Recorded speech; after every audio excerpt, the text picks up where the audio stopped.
ಧರ್ಮವಾಹಿನಿಯ ಎಲ್ಲ ವೀಕ್ಷಕರಿಗೆ ನಮಸ್ಕಾರ.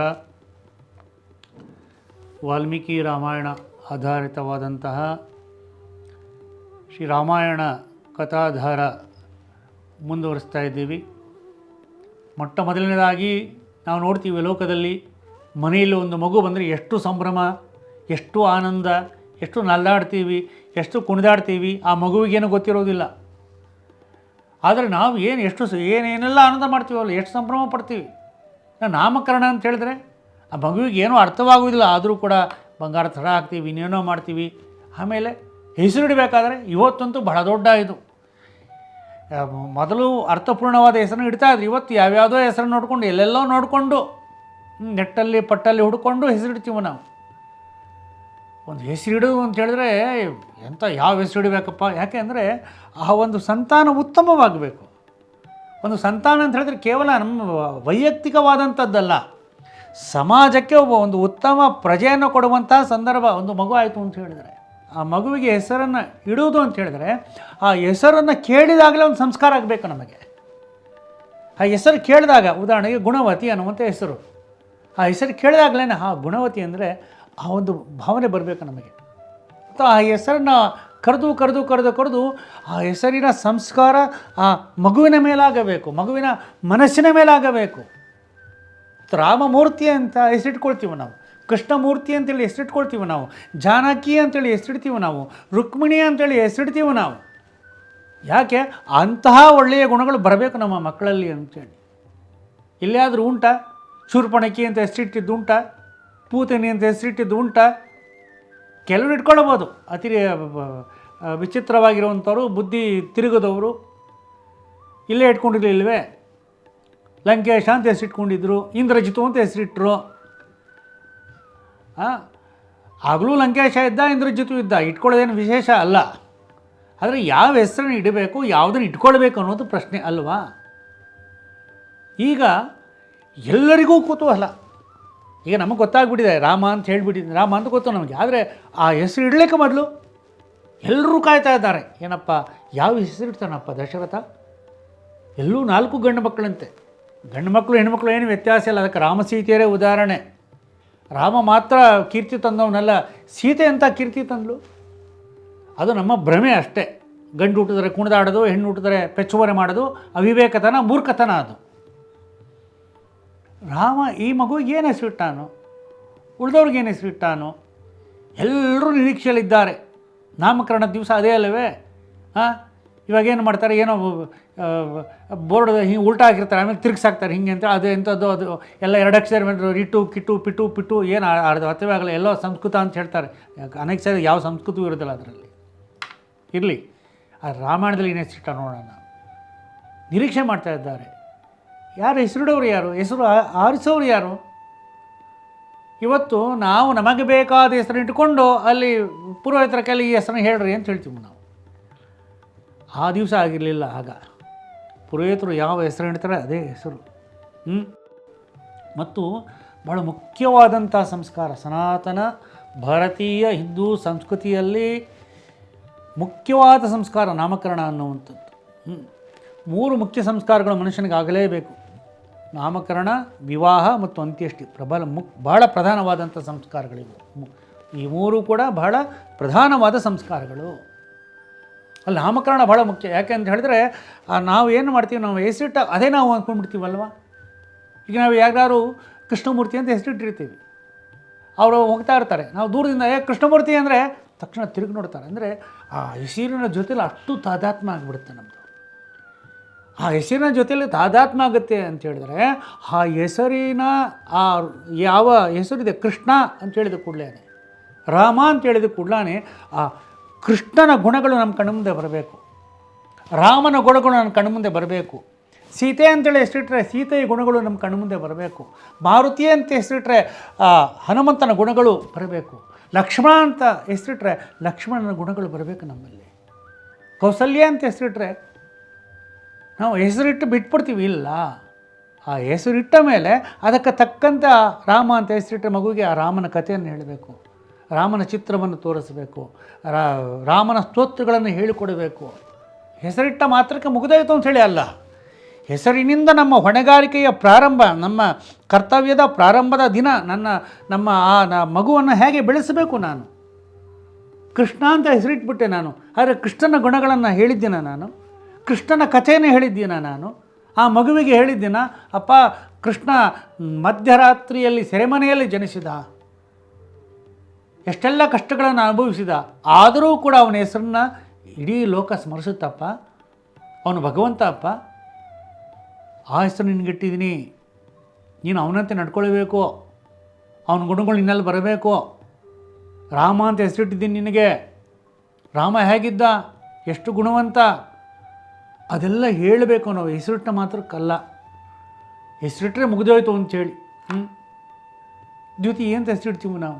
ಏನು ದ್ಯುತಿ ಅಂತ ಹೇಳಿದ್ರೆ? ಧೃತಿ ಅಂತ ಹೆಸರಿಡ್ತೀವಿ ನಾವು. ದ್ಯುತಿ ಅಂದರೆ ಬೆಳಕು, ಧೃತಿ ಅಂತ ಹೇಳಿದ್ರೆ ದೃಢತೆ. ನಿನ್ನ ಮನಸ್ಸು ಈ ರೀತಿಯಾಗಿರಬೇಕು, ನಿನ್ನ ಬುದ್ಧಿ ಈ ರೀತಿಯಾಗಿರಬೇಕು, ಯಾವುದು ಒಳ್ಳೆಯದು ಯಾವುದು ಕೆಟ್ಟದ್ದು ಅನ್ನೋದು ಗೊತ್ತಾಗಬೇಕು ನಿನಗೆ. ಇದು ಬಹಳ ಮುಖ್ಯವಾಗಿರುವಂಥದ್ದು. ಯಾವ ಹೆಸರನ್ನು ಇಡಬೇಕು, ಯಾರು ಇಡಬೇಕು ಅಂಥೇಳಿ ತೀರ್ಮಾನವಾಗ್ತದೆ. ಪದ್ಧತಿಯಂತೆ ಕುಲಪುರೋಹಿತರಾದಂತಹ ವಸಿಷ್ಠರೇ ಹೆಸರನ್ನು ಇಡಬೇಕಾಗಿದೆ. ವಸಿಷ್ಠರು ಕುಲಪುರೋಹಿತರು, ಅಷ್ಟು ಮಾತ್ರ ಅಲ್ಲ, ಬ್ರಹ್ಮರ್ಷಿಗಳವರು. ಅವರಿಗೆ ಗೊತ್ತಿಲ್ಲದೆ ಇರುವಂಥದ್ದು ಯಾವುದೂ ಕೂಡ ಇಲ್ಲ. ಆದರೂ ಕೂಡ ಅವರು ಕೌಸಲ್ಯ ಮಗುವಿನ ಬಳಿಯಲ್ಲಿ ತೊಟ್ಟಿಲಿನಲ್ಲಿ ಹಾಕಿದ್ದಾರೆ, ಅಲ್ಲಿ ಮುಂದೆ ಬಂದಿದ್ದಾರೆ, ಆ ಮಗುವನ್ನು ನೋಡ್ತಾ ಇದ್ದಾರೆ. ಯಾವ ಮಗು ಅದು? ನಿಮ್ಮೆಲ್ಲರ ಕಲ್ಪನೆಯ ರೀತಿಯಲ್ಲಿ ಈ ರಕ್ತ ಮಾಂಸಗಳಿಂದ ಕೂಡಿರುವಂತಹ ಒಂದು ಶರೀರವಲ್ಲ ಅದು. ಲೋಕೋದ್ಧಾರಕ್ಕೆ ಆ ಒಂದು ರೂಪದಲ್ಲಿ ಬಂದಿರುವಂಥ ಸಾಕ್ಷಾತ್ ಪರಬ್ರಹ್ಮ ಅದು. ಆ ವಸಿಷ್ಠರಿಗೆ ಆ ಮಗುವನ್ನು ನೋಡ್ತಿದ್ದಾಗ ಅವರು ಧ್ಯಾನಸ್ಥರಾಗಿಬಿಡ್ತಾರೆ. ಪಾಹೇ ಭಗವಂತ, ಯಾವ ಯೋಗಿಗಳು ನಿನ್ನನ್ನು ಪಡೆಯೋದಕ್ಕೋಸ್ಕರ ಜನ್ಮ ಜನ್ಮಗಳ ಕಾಲ ಸಾಧನೆಯನ್ನು ಮಾಡ್ತಾರೋ, ಅಷ್ಟೆಲ್ಲ ಸಾಧನೆ ಮಾಡಿದ್ರೂ ಕೂಡ ಅವರಿಗೆ ಒಲಿಯುವಂಥದ್ದು ನೀನು ಬಹಳ ದುರ್ಲಭವೋ ದುಷ್ಕರವೋ, ಅಂತಹ ನೀನಿಂದು ಇಲ್ಲಿ ನನಗೆ ಈ ರೀತಿಯಾಗಿ ದರ್ಶನ ನೀಡ್ತಾ ಇದೆಯಲ್ಲಪ್ಪ, ಎಂತಹ ಒಂದು ಸೌಭಾಗ್ಯವಂತ ನಾನು, ಎಷ್ಟೊಂದು ಅದೃಷ್ಟವಂತ ನಾನು, ನಿನಗೆ ಒಂದು ಹೆಸರಿಡುವಂತಹ ಒಂದು ಸಂದರ್ಭ ನನಗೆ ಬಂದಿದೆಯಲ್ಲ. ಆಗ ಆ ಮಗುವಿನ ಆ ದೇಹ ಕಾಂತಿ ಹೇಗಿದ್ದಿರ್ಬೋದು? ರಾಮ ಇತ್ಯಭಿರಾಮೇಣ ವಪುಷಾ ತಸ್ಯ ಚೋದಿತಃ. ಆ ಮಗುವಿನ ಆ ಕಾಂತಿಯಿಂದ, ಆ ಮಗುವಿನ ತೇಜಸ್ಸಿನಿಂದ ಗುರು ಪ್ರೇರಿತನಾಗಿಬಿಟ್ಟನಂತೆ. ವಸಿಷ್ಠರು ಪ್ರೇರಿತರಾದರು ಆ ಮಗುವಿನ ತೇಜಸ್ಸಿನಿಂದ, ಆ ಕಾಂತಿಯಿಂದ, ಆ ಪ್ರಕಾಶದಿಂದ. ಸೂರ್ಯಕುಲದಲ್ಲಿ ಬಂದಿರುವಂತಹ ಆ ಒಂದು ದಿವ್ಯ ತೇಜಸ್ಸು ಸೂರ್ಯನನ್ನು ಮೀರಿಸುವಂತಹ ತೇಜಸ್ಸಿನಿಂದ ಕೂಡಿದೆ. ರಾಮ ಇತ್ಯಭಿರಾಮೇಣ ವಪುಷಾ ತಸ್ಯ ಚೋದಿತಃ. ಆಗ ಒಂದು ಮಾನಸ ಸಂಭಾಷಣೆ ಆಯಿತಂತೆ, ಮಾನಸಿಕವಾದಂಥ ಸಂಭಾಷಣೆ. ವಸಿಷ್ಠರು ಮನಸ್ಸಿನಲ್ಲಿ ಯೋಚನೆ ಮಾಡಿರ್ಬೋದಲ್ವ, ಯಾವ ಹೆಸರು ಇಡಬೇಕು ಅಂತೇಳಿ. ಆದರೆ ಆ ಮಗು ಹೇಳ್ತಂತೆ, ನೀವು ನನ್ನ ಗುರುಗಳು, ನಾನು ನಿಮ್ಗೆ ನಮಸ್ಕಾರ ಮಾಡ್ತೀನಿ ಅಂತ ಹೇಳ್ತಂತೆ. ಮೊದಲಿಗೆ ನೋಡಿ, ಅವತರಿಸಿದ ಕೂಡಲೇ ಯಾವ ಒಂದು ಮರ್ಯಾದೆಯನ್ನು ಪಾಲನೆ ಮಾಡುತ್ತೆ ಆ ಮಗು. ಏನು ಅಂತ ಹೇಳಿದ್ರೆ, ನೀವು ನನಗೆ ಇಡೀ ಜಗತ್ತಿಗೆ ಪ್ರಥಮ ಮಂಗಳಕರವಾದಂಥ ನಾಮವನ್ನು ಇಡಬೇಕು. ಜಗತ್ತಿಗೆ ಪ್ರಥಮ ಮಂಗಳ ನಾಮ ಯಾವುದು ಅಂತ ಹೇಳಿದ್ರೆ ಅದು ರಾಮ ಅಂತೇಳಿ. ಯಾಕೆ ಅಂತ ಹೇಳಿದ್ರೆ, ಇಡೀ ಜಗತ್ತು ಒಂದು ಕೆಟ್ಟ ಹೆಸರಿನಿಂದ ಒದ್ದಾಡ್ತಾ ಇದೆ. ನೋಡಿದ್ವಲ್ವ ನಾವು, ನೈನಂ ಸೂರ್ಯ ಪ್ರತಪತಿ ಪಾರ್ಶ್ವೇ ವಾತಿನ ಮಾರುತಃ. ಅವನು ಮನೆಯಿಂದ ಹೊರಗೆ ಬಂದರೆ ಸೂರ್ಯ ಮಂಕಾಗ್ಬಿಡ್ತಾನೆ, ಗಾಳಿ ಬೀಸೋದಿಲ್ಲ, ನದಿಗಳು ಹರಿಯೋದಿಲ್ಲ, ಸಮುದ್ರ ತನ್ನ ಅಲೆಗಳನ್ನು ಎಬ್ಬಿಸದೆ ಶಾಂತವಾಗಿ ಬಿಡ್ತದೆ. ಅದಕ್ಕೆ ಒಂದು ಪ್ರತಿಯಾದ ಹೆಸರು ಬರಬೇಕು.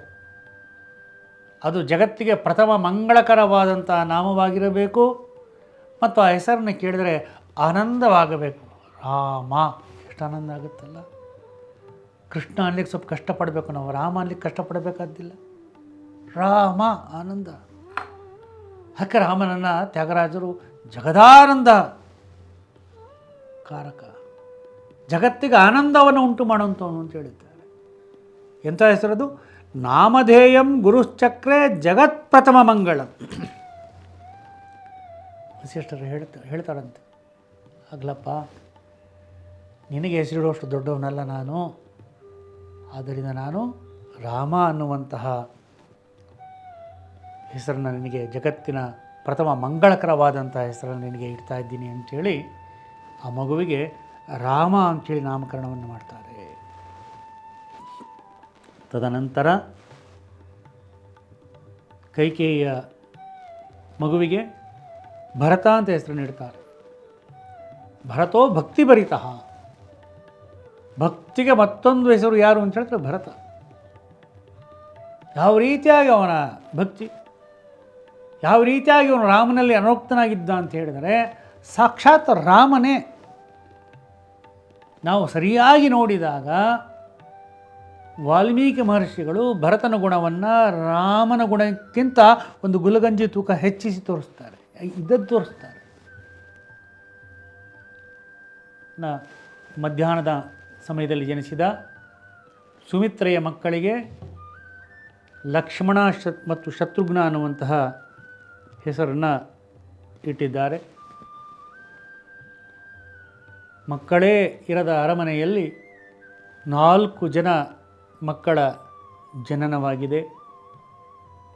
ಆ 4 ಮಕ್ಕಳು ದಿನದಿಂದ ದಿನಕ್ಕೆ ಪ್ರವರ್ಧಮಾನರಾಗ್ತಾ ಇದ್ದಾರೆ, ಬಿಡ್ತಾ ಇದ್ದಾರೆ ಮಕ್ಕಳು. ಅನೇಕ ಬಾರಿ ನಾವು ನೋಡ್ತೀವಿ, ಬಹಳ ವರ್ಷ ಮಕ್ಕಳೇ ಆಗದೆ ಮಕ್ಕಳಾದಾಗ ಆ ಮಗುವನ್ನು ಅತಿಯಾಗಿ ಪ್ರೀತಿಸ್ತೀವಿ ನಾವು, ಅತಿಯಾಗಿ ಮುದ್ದು ಮಾಡ್ತೀವಿ ನಾವು. ಬಹಳ ಮುದ್ದು ಮಾಡಿ ಮಾಡಿ ಮಾಡಿ ಮಾಡಿ ಮಾಡಿ ಮಾಡಿ ಕೊನೆಗೆ ಆ ಮಗುವಿಗೆ ಯಾವ ಸಂಸ್ಕಾರ ಸಿಗಬೇಕೋ ಆ ಉತ್ತಮ ಸಂಸ್ಕಾರ ಸಿಗೋದೇ ಇಲ್ಲ. ಅದಕ್ಕೆ ಎಲ್ಲ ರೀತಿಯಾದ ಬೇಡದ ಗುಣಗಳು ಬರುವಂತೆ ನಾವೇ ವಾತಾವರಣ ನಿರ್ಮಾಣ ಮಾಡ್ತೀವಿ, ನಾವೇ ಬಿತ್ತೀವಿ. ಯಾರಾದ್ರು ದೊಡ್ಡವರು ಬಂದರು ಎದ್ದು ನಮಸ್ಕಾರ ಅಂತ ಹೇಳು ಅಂತ ಹೇಳ್ಕೊಡ್ಬೇಕಲ್ಲ, ಮಕ್ಕಳಿಗೆ ಗೊತ್ತಿರೋದಿಲ್ಲ. ಕಾಲ ಮೇಲೆ ಕಾಲು ಹಾಕೊಂಡು ಕುಂತಿರ್ತಾರೆ, ನೋಡ್ತೀವಿ ನಾವು. ಯಾರು ಬಂದರು, ಹಿರಿಯರು ಬಂದರು, ಏನು ಅವ್ರ ಪಾಡಿಗೆ ಅವ್ರು ಇರ್ತಾರೆ. ಇವತ್ತು ಇನ್ನೂ ಭಾಳ ಮುಂದಕ್ಕೆ ಹೊರಟೋಗಿದ್ದೀವಿ. ಯಾರು ಬಂದರೂ ಹೋದ್ರೂ ಗೊತ್ತಾಗಲ್ಲ, ಯಾಕೆಂದರೆ ರೂಮಿಂದ ಹೊರಗಡೆ ಬರಲ್ಲ ಮನೇಲಿ ಮಕ್ಕಳು ಅಲ್ವಾ. ಅವ್ರ ಪಾಡಿಗೆ ಅವ್ರು ಇರ್ತಾರೆ, ಸಂಬಂಧವೇ ಇಲ್ಲ. ಅಮ್ಮನ ಫ್ರೆಂಡ್ ಯಾರೋ ಬಂದರು, ಅಪ್ಪನ ಫ್ರೆಂಡ್ ಯಾರೋ ಬಂದರು, ಇನ್ಯಾರೋ ಬಂದರು, ನೆಂಟರು ಬಂದರೂ ಇಲ್ಲ, ಇಷ್ಟರು ಬಂದರೂ ಇಲ್ಲ. ಆದರೆ ಆ ಅರಮನೆಯಲ್ಲಿ ಆ ಮಗುವಿನ ಲಾಲನೆ ಪಾಲನೆ ಮಾಡಲಿಕ್ಕೆ ಯಾವ ಒಂದು ಕ್ರಮದಲ್ಲಿ ಸಂಸ್ಕಾರವನ್ನು ಕೊಡಬೇಕೋ ಆ ರೀತಿಯಾದ ಸಂಸ್ಕಾರ ನಡೀತಾ ಇದೆ.